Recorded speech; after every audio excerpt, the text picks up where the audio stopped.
se a civilização acabasse agora, começasse uma outra, sem ter nenhum conhecimento dessa que passou, provavelmente iria acontecer algum tipo de adoração a uma divindade. Com certeza. Porque parece que é intrínseco ao ser humano buscar esse significado. Eu não sei se isso é bom ou ruim. Porque a morte exige isso, é o fim. Então acaba tudo e não tem. A morte exige essa resposta. Existe uma série de autores das mais variadas áreas que argumentam justamente nesse sentido. Então você pensa em Rudolf Otto, foi um dos maiores antropólogos da religião do luteranismo alemão. Ele tem um livro chamado Sagrado, não é? Que no Sagrado ele vai argumentar que existe a religião é um mistério tremendo e fascinante, assim que ele define.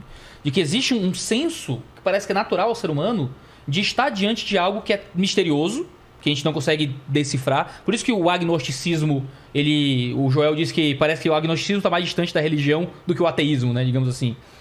Depende do tipo, exato. Tem um agnosticismo até espiritualizado também. Sim, não é muito o meu caso, embora eu tenha essa abertura. Mas a gente tem um tipo de... Parece que é intrínseco. Existe uma coisa misteriosa além da gente. A vida parece ter um tipo de significado além de nós. E isso é tremendo, isso é fascinante. Isso parece um impulso natural. Você pensa em Victor Só te interromper Frankl, uma coisa. sim. Será que não é porque o ser humano, a gente busca um reconhecimento de padrão? A gente tenta achar padrões em tudo... E inclusive... Eu acho que é mais do que isso. Eu acho que, assim, a minha justificativa pra isso, sempre foi claro pra mim, é por um viés mais biológico mesmo de animal, né? O ser humano tem uma manifestação muito curiosa e, assim, eu sou cético e também não gosto desse endeusamento do intelecto humano, como se isso separasse a gente da cadeia animal, como um ser divino. Iluminado. Eu acho que é muito arbitrário você chegar e falar, não, o ser humano, então, ele tem a consciência, então ele é um animal fantástico e mais evoluído, né? Isso é uma coisa que não se fala em biologia, né? Então você vai a lince lá, chega sei lá quantos quilômetros... vários animais têm processos fantásticos que não a consciência. Então é meio isso. Eu acho que vem dessa visão do ser humano no centro do universo, essa supervalorização do ser humano também, isso de colocar o nosso intelecto numa posição muito privilegiada. Mas sim, é uma manifestação muito diferente no mundo, né, animal. E justamente por conta disso, num processo caótico, os seres humanos sempre vão buscar justificar tudo. É assim que o nosso processo de reconhecimento do mundo funciona. O porquê que isso acontece. E nessa jornada de fazer perguntas de porquê, a gente acaba batendo de frente com grandes questões que, na falta dessas respostas, o ser humano sofre de uma ansiedade infinita e acaba surgindo com soluções que passam pelo místico, passam pela crendice e tal. E aí nascem os misticismos e as religiões. Pra mim, pelo menos, é meio por aí. Mas eu te interrompi, você estava numa linha... Você ia isso, pra onde? Eu ia falar de outros autores. Mas sim, esse ponto do Rolandinho é interessante porque a gente chegar a essas perguntas, a gente chegar nas conclusões, que evidencia que há algo diferente no ser humano, né? Nós, claro, não temos a habilidade de correr de uma lince, não temos talvez a visão de uma coruja ou a audição de um morcego, mas nós construímos a sociedade, né? Existe algo no ser humano que faz com que a consciência e a inteligência desenvolvida seja superior para o domínio da existência do que a capacidade de correr de uma lince. Superior, né? Superior no sentido de sobrevivência, de controle, de domínio. Será? Né? Existem lince, sim, mas não das baratas. Das baratas, das baratas, não das tem barata formigas. me matando de chinelada. Não, entendeu? mas existe zoológico de animais construído por seres humanos e não o contrário. A gente domina o mundo. Mas eu não quero parar nisso. Não tô dizendo se isso é bom ou ruim. Eu não quero parar nisso, mas eu acho que o ser humano... Tem mais mosquito matando homem que homem matando mosquito nesse mundo. Perfeitamente. E tem mais número de formigas, por exemplo. O que eu quero dizer é que a gente vê... Não que isso seja um ponto, não que isso seja uma coisa mas eu acho que é um ponto. Eu acho que é um ponto importante. Eu acho que é um ponto importante, sim, porque a gente recorta o mundo pela visão do ser humano. Então, na nossa visão, a gente está dominando. Só que já se passaram tantas espécies pela Terra que foram extintas e outras vieram, maiores, menores, de todos os tamanhos. Elas vêm por aqui, fazem sua história, desaparecem e a gente não tem nenhuma evidência de que o ser humano não vai passar por esse processo. Na verdade, a gente tem algumas evidências de que talvez a gente passe por esses grandes filtros que outras espécies passaram. Então, o meu pensamento vem muito nesse sentido. Mas será que a gente não chegou num ponto é muito mais avançado do que um dinossauro, de alguma coisa, da gente ter consciência da nossa própria morte. Do que um dinossauro, sim, mas do que uma formiga ou uma barata, talvez não. Mas veja, tem uma coisa, é uma coisa única do ser humano isso. A gente tá aqui pensando. Acho que o diferencial não é que a gente domina e mata os outros, mas a gente tá aqui pensando sobre a nossa condição. Sim. E estamos isso e a gente de formigas. Eu só quis marcar, Eu só quis marcar que é mais a consciência e menos a dominação. Exato. Mas essa consciência, ela apresenta um problema também. Ela apresenta um problema existencial para cada um de nós. A gente precisa ter algum sentido. E mesmo do ponto de vista filosófico.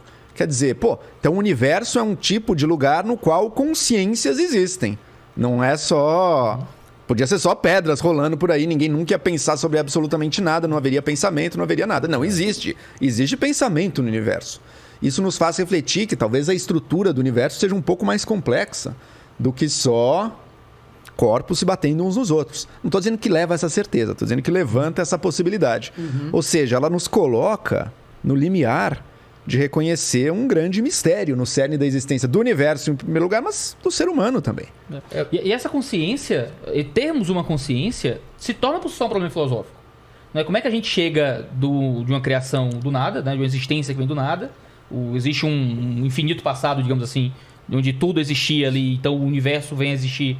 Tem o resfriamento dessa bola de fogo, o caldo primordial, toda a primeira proteína que aparece até se tornar o ser humano. E a gente chega nesse grande desafio hoje para a neurociência e para a psicologia da relação mente-cérebro, né? Você tem a mente como uma coisa metafísica, praticamente. Ela existe no cérebro, mas ela existe, parece que além do cérebro de alguma forma. Não é? Falando da mente como algo... Mas onde é que mora a mente? Onde é que fica a mente? É uma coisa muito séria, assim, muito profunda, de entender quem é o ser humano. Esse mistério que nos leva a pensar em Deus, a pensar no outro lado da vida, passa pelo processo de termos uma consciência. Não é só a gente pensa sobre vida depois da morte. Eu duvido que as formigas estão pensando se existe um paraíso de formigas ou construindo um texto sagrado ou o que é que seja. Eu quero só deixar marcado esse meu pensamento, assim, porque eu vou muito nessa linha. Acho legal que a gente está se conhecendo também, conforme a gente vai debatendo.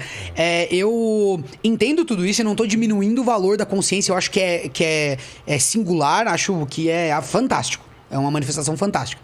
Mas acho que é um pouco a gente escolhendo uma característica e colocando ela no centro. Eu acho que tem outras manifestações tão fantásticas quanto. E mesmo assim, ainda coloco que, mesmo sendo fantástico, ainda não é motivo... Não é porque existe um problema psicológico e filosófico para o ser humano, para ele se entender enquanto ser humano, que isso faz com que essa existência transcendental exista. Claro, ou nem que isso seja uma pergunta plausível.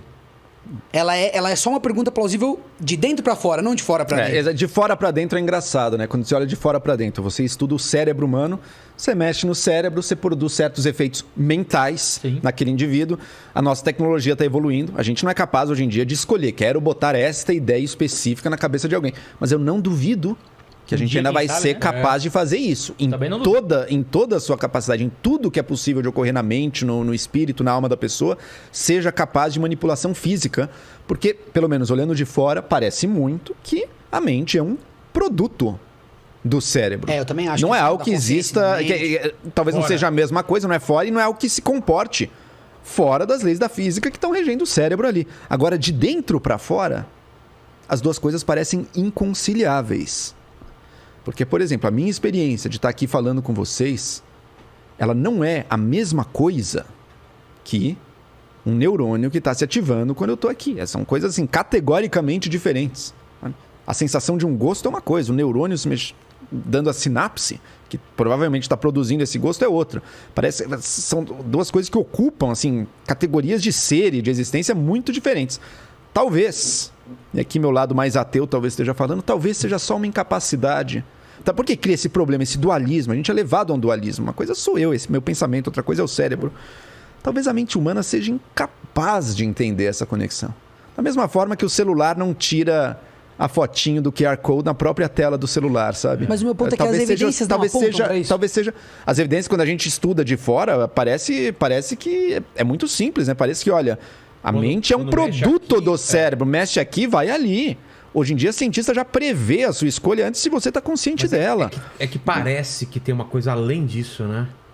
Pois é, se descobrirem algo além, daí vai ser um achado assim, que vai mudar, assim, vai ser um... Quando você começa a falar em amor, em fé, em saudade, a gente começa a extrapolar isso. No coração, né? Mas olhando ali do cérebro, talvez não seja tão enigmático assim.